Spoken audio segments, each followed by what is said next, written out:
Existe um ETF aqui no mundo que se chama VT e, na minha opinião, todos os investidores do planeta Terra deveriam investir nele, apesar disso não ser uma recomendação de compra nem de venda.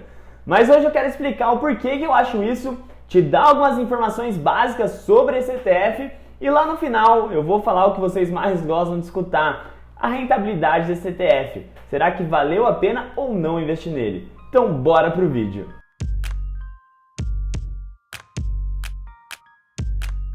O VT é um ETF global, a gente chama esse tipo de ETF como ETF de base neutra, justamente porque ele sozinho vai aglomerar todas as empresas do mundo. Então, hoje em dia, o ETF VT investe em mais de 9 mil empresas.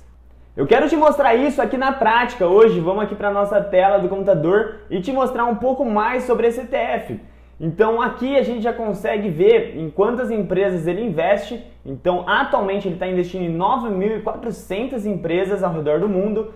Aqui a gente consegue ver todos os países que ele investe. E é justamente por isso que ele chama de base neutra, porque ele pega quase todos os países. Então, Estados Unidos, Japão, Reino Unido, China, Canadá, França, Suíça, aqui tem Brasil, aqui tem Argentina, aqui tem diversos países, basicamente todos do mundo.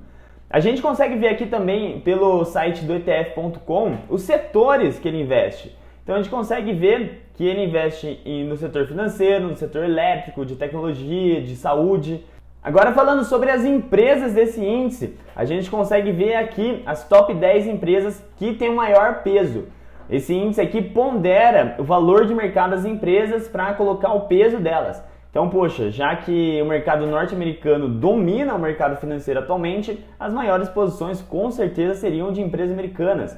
Então, Apple, Microsoft, Amazon, Caixa em Dólar, Google, Berkshire Hathaway, Johnson & Johnson, enfim. Quase todas as empresas que estão aqui como top 10 são norte-americanas. Mas se você quiser ver aqui, a gente consegue ver literalmente todas as empresas. Então, se você ficar rolando aqui, você vai encontrar com certeza absoluta empresas do mundo todo, inclusive do Brasil, tá?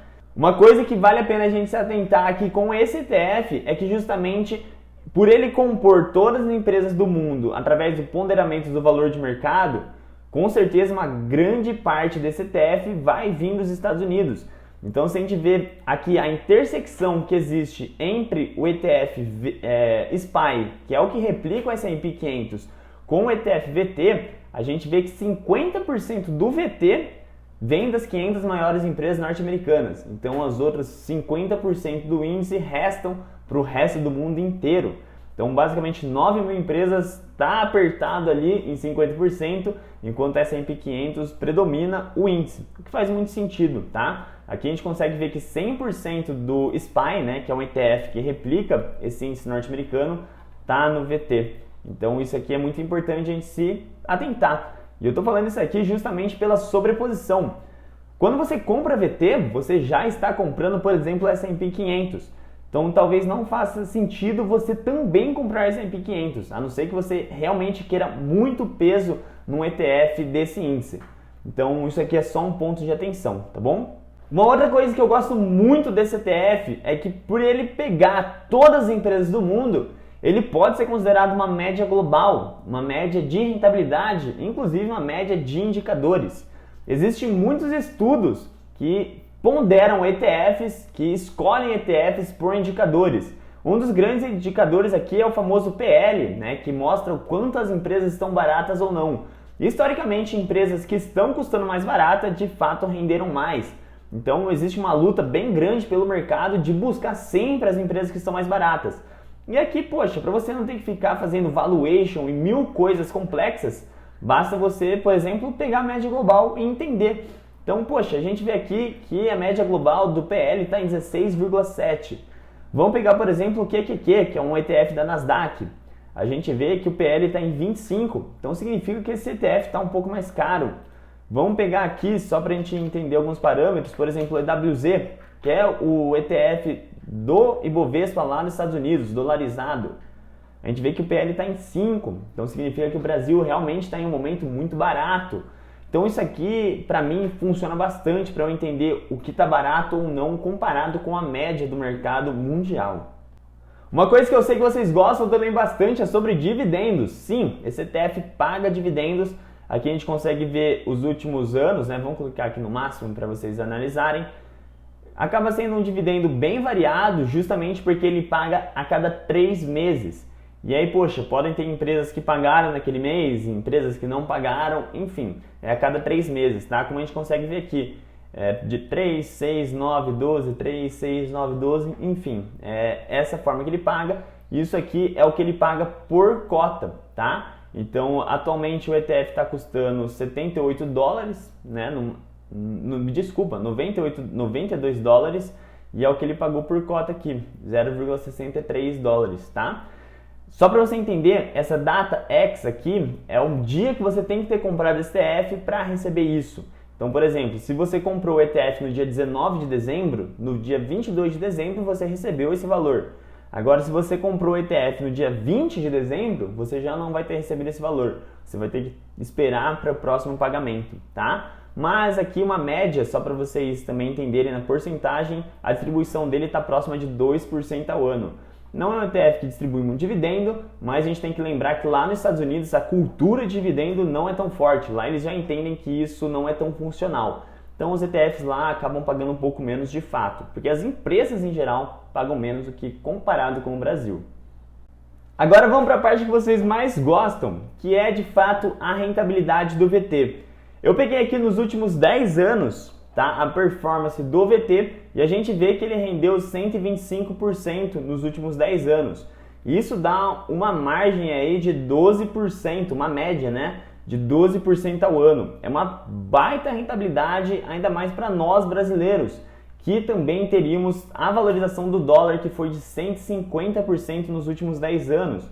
Então, fazendo uma conta bem grossa e que talvez não seja tão realista, mas só para você ter um parâmetro, a gente teria uma rentabilidade de quase mais de 20% ao ano se a gente tivesse investido tanto no VT quanto no dólar. Então, de fato, para nós brasileiros faz muito sentido.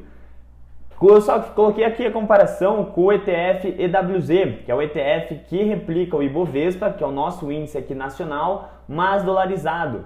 Então a gente vê que de fato o ETF não rendeu tão bem, na verdade ele ficou negativo nos últimos 10 anos.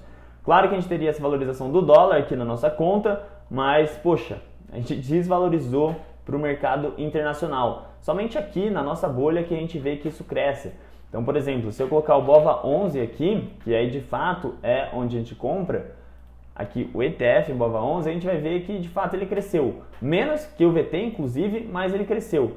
Mas se a gente dolarizar esse patrimônio, de fato a gente perdeu dinheiro, tá? Mas uma coisa que a gente precisa ponderar aqui, não é porque nos últimos 10 anos o VT rendeu 12% ao ano, é que ele vai continuar entregando isso. Na verdade não vai. O que aconteceu foi que ele tem uma gigante correlação com o S&P 500, como a gente já viu. E poxa, todo mundo sabe que o S&P 500 cresceu demais nos últimos anos. Então a gente vê aqui que foi uma rentabilidade de quase 22% ao ano nos últimos 10 anos. E como tem uma correlação, uma intersecção muito grande entre o VT e o S&P 500, entregou toda essa rentabilidade.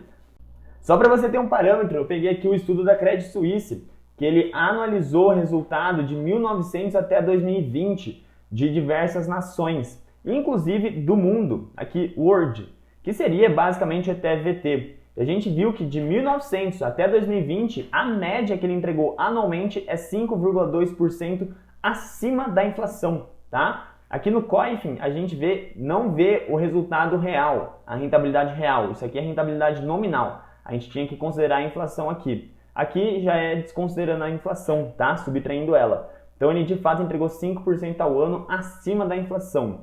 Um ponto de atenção é que de fato de 1900 até 1950, para o mundo como um todo, foi um momento muito complicado.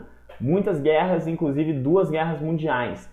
Então se a gente pegar esse resultado, alguns estudos já fizeram isso, de 1950 até 2020, esse 5% aqui sobe para 6 a 7% ao ano acima da inflação.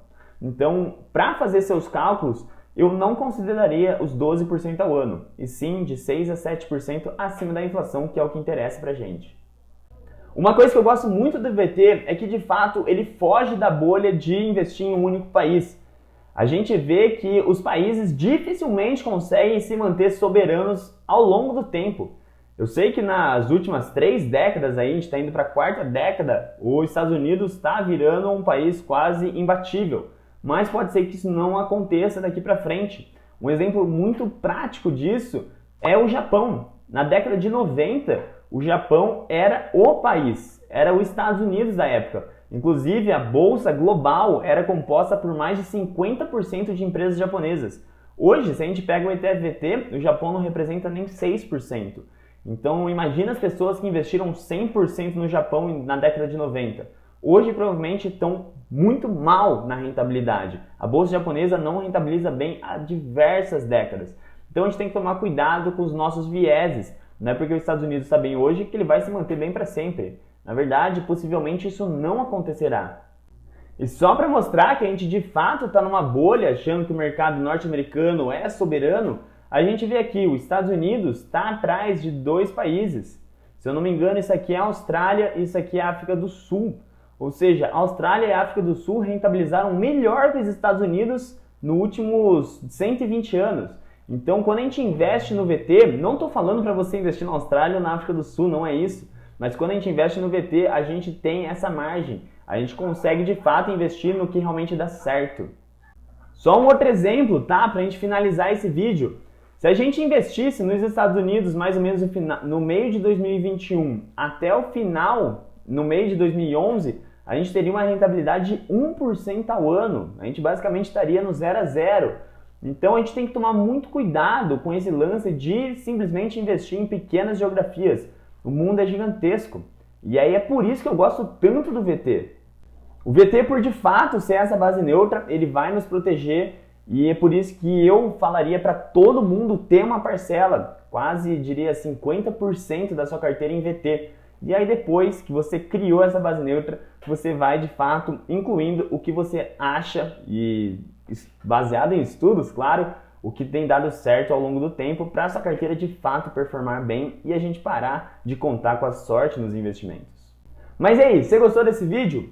Se sim, não esquece de deixar um like aqui que isso ajuda demais a gente. Espero que você tenha entendido a importância de ter uma base neutra como o VT. E se você quer aprender mais sobre ETFs, depois que você já criou sua base neutra, partir para os ETFs de fatores, só clicar aí para se inscrever. Toda quinta-feira a gente posta vídeos novos sobre ETF aqui no canal. A gente se vê numa próxima. Valeu, turma!